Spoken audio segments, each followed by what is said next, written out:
It's Versus. I'm John Maher. That's Will Cohen.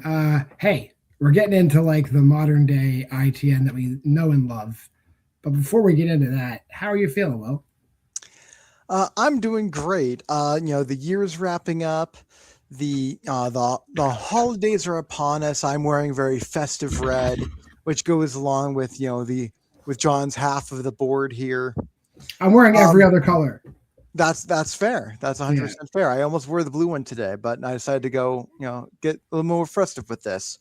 Um, what what I wish I would have seen this week though was maybe a competent film, Yeah. but we saw this one instead.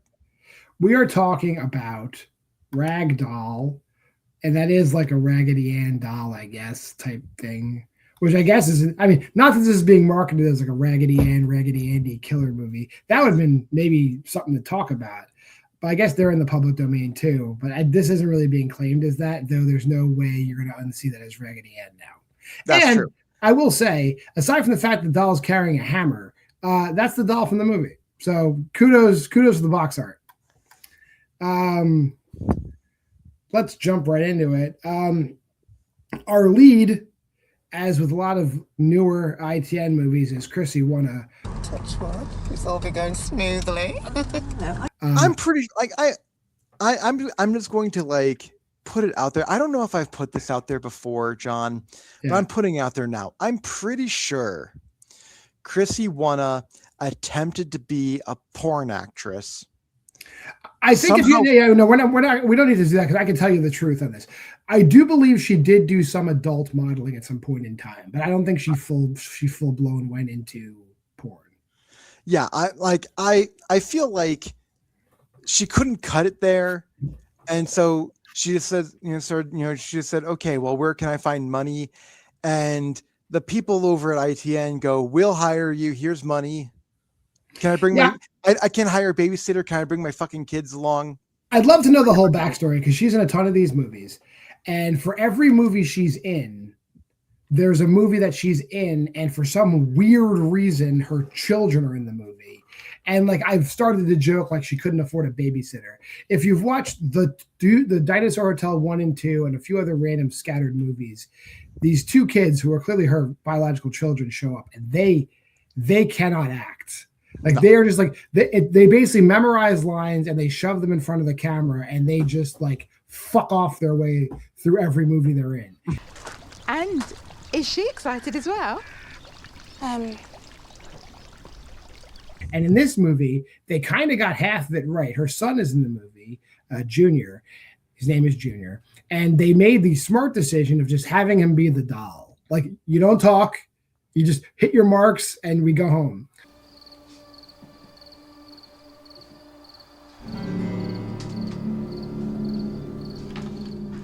Her daughter, Ruby, I think her name is, plays the daughter in this movie, and she has to speak like hundreds of lines of dialogue, which is like the absolute worst decision I have seen this week.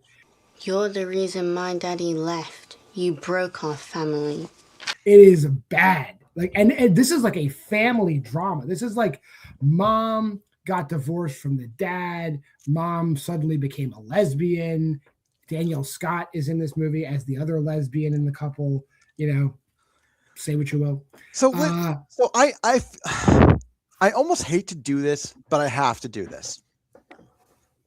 Under no circumstances does she need to be a lesbian in this film. Didn't need to be. I agree. Had it made sense, like with had it like been congruous with the plot at all, I can see making that decision.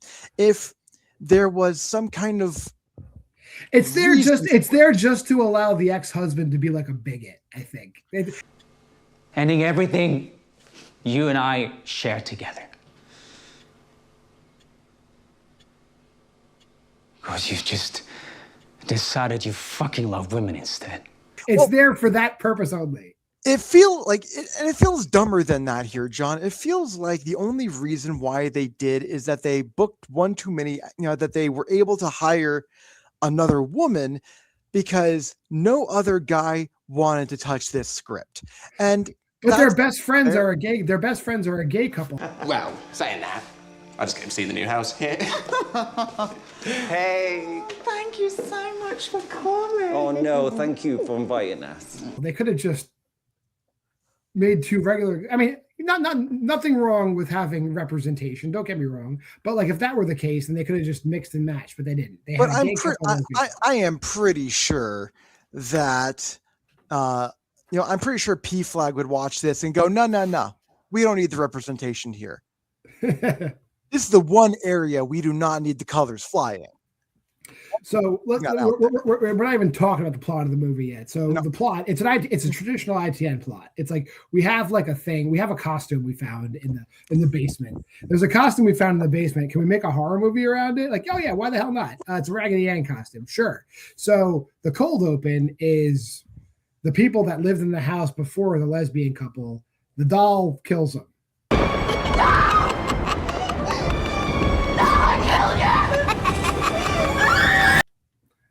The doll, apparently it's like an Annabelle thing because it's like the spirit of some girl that also died in the house. And then if you live in that house, the doll's there and the doll's going to kill you. I guess that's the whole movie. It's not really fleshed out more than that because the one character that has information, the realtor, just like fucks off in the middle of explaining everything. There was this young girl that used to live in the house, and if you believe the rumors, her father. Sorry, that's my reminder.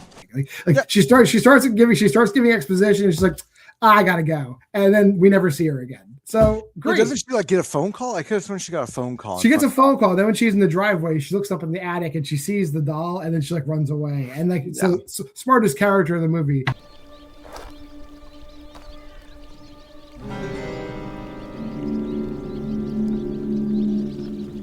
The realtor, like doing shady shit, which I guess is legal in Great Britain. I don't know.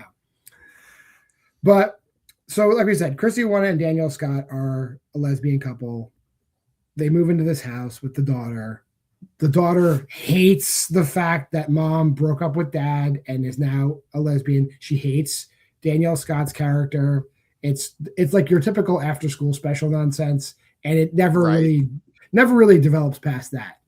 No, except for the fact that like, they think they're gonna bond with the girl when they find this life-sized Raggedy Ann doll and they sew it all together, and then it's just like Frosty the Snowman.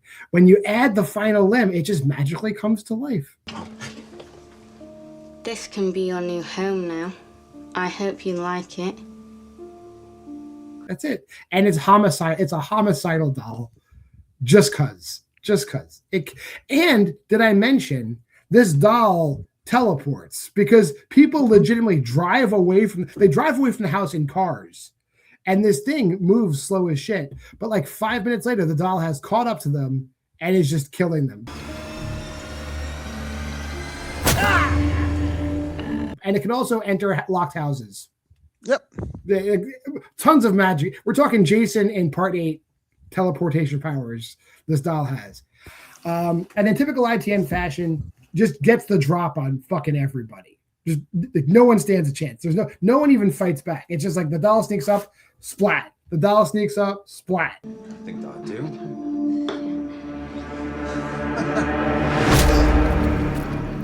Over and I over. mean, at least to me here, John, the reason why this one particularly at least makes sense to me is because if this thing is truly made of like fucking cloth the entire time, like those footsteps, you're not going to hear. So at least that to me made sense. This is like, but it also has like no endoskeleton to like support any movement. It's just like it's like, but what? But I digress. Sure. But again, we are putting more thought than they put into this entire movie. But again, playing devil's advocate here, at least like if you're gonna have a sentient doll movie, you can't have it go if it's not wearing fucking shoes. Okay? I also like how sometimes the doll is just like a hollow-eyed doll, and sometimes it has eyes and it can see. It's like, and there's no rhyme or reason as to which is which. And I also want to point out This has zero to do with the plot, but there is a scene where Chrissy Wanna's character receives cunnilingus. So her children, I don't know if they were on the set this day, but there's a scene where it's not X-rated in any sense. She just kind of falls back on the bed.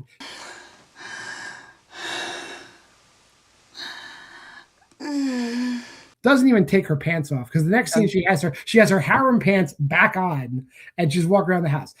There's no reason for this scene to be in the movie. It is not sexy, and it does not forward the plot. It's just like, can we throw in a PG-13 rated cunnilingus scene here? Sure, good. It's in my rider. It's like, give me a break. And then on top of that, the doll is watching.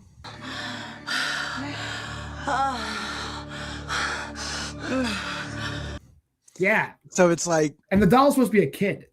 And that scene is like one of those, like, this is one of those scenes where, as John alluded to, this is one of the scenes where you actually see human eyes coming out of the doll, which is fucking hilarious. Yeah. This is not like, I have to say, not a great movie, but there's just little moments here and there that just make this fucking hilarious. I should also mention that there's the gay friends. There's a scene where they go out, the lesbians go out for a night in the town, and Chrissy One is wearing like the craziest fucking dress to go out on the town in. But I digress. We should do it more often, looking like you do. Stop it. And the one gay friend is babysitting. This doll just sneaks up and stabs him in the head. And then this doll apparently is also strong enough to drag bodies upstairs and shove them in the girl's closet over and over again. Oh, yeah. Regardless, whatever. Then the guy's missing. They can't find him. And like the police investigation is like, so we don't know where he is. All right, cool. And like, that's the whole police investigation. Right. We'll be in contact when we gather more information. But in the meantime, if you hear anything, just give us a call and I'll come back and sort it out for you, okay? And then they cry. He's dead, I guess. And then later, the other gay guy leaves, drives home. We don't know where his house is. It's not nearby. And then the ragdoll just teleports to his house and Brian Chucky's him. Like the same way Chucky kills Tiffany.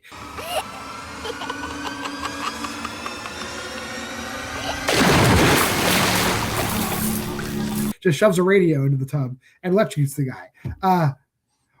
Why do we need to kill everybody? Just fuck.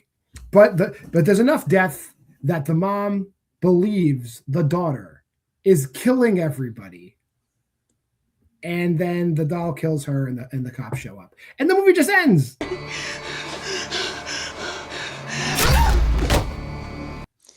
Well, you're bearing the lead at the end though as well, because like the doll, like the daughter tries to warn the mom. It's like, look behind you, look behind you. No, Mom, it's there. Crystal, stop! The doll's there. Stop lying. Stab, falls down, and then the doll then goes completely limp. So now it's like Toy Story. it's Andy's coming. Yeah, it's like evil Toy Story.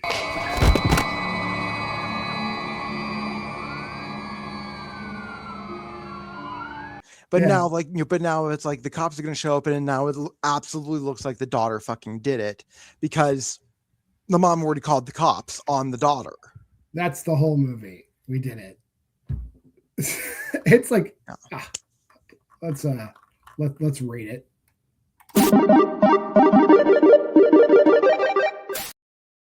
I'll go first. I think her children are like an abomination to acting. I don't think. I mean, the son did a great job doing nothing, but I should just add. I should sprinkle in just the daughter's line delivery. It is like no matter what she's saying, she's just reading the words. Like there's like you're playing a girl who's like a child of divorce, and you're angry, and it's but I talk like this, and fuck you. One videotape. Well, I don't know.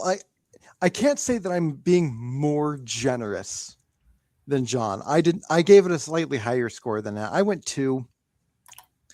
As I said in my Letterboxd routine, or my review rather, there's opportunity here. Like, we have seen movies where characters have like given like the shittiest delivery humanly possible and had the film work to its benefit. This is not that movie, but had they refused to try taking themselves seriously, and had they just went along with that dumb shitty ride, I think it would have been more enjoyable. The only reason why I probably gave it more than a higher score than John is because I usually reserve those lower ratings again for movies that truly piss me off. And unfortunately, because we've just seen this dumb bitch before just show up, and regardless of like how many lines she's had before, been the same level of shit. But also the fact that there's no CGI dinosaurs here. There's no CGI dinosaurs. There's no CGI teleporting dinosaurs either. True. Which makes me, but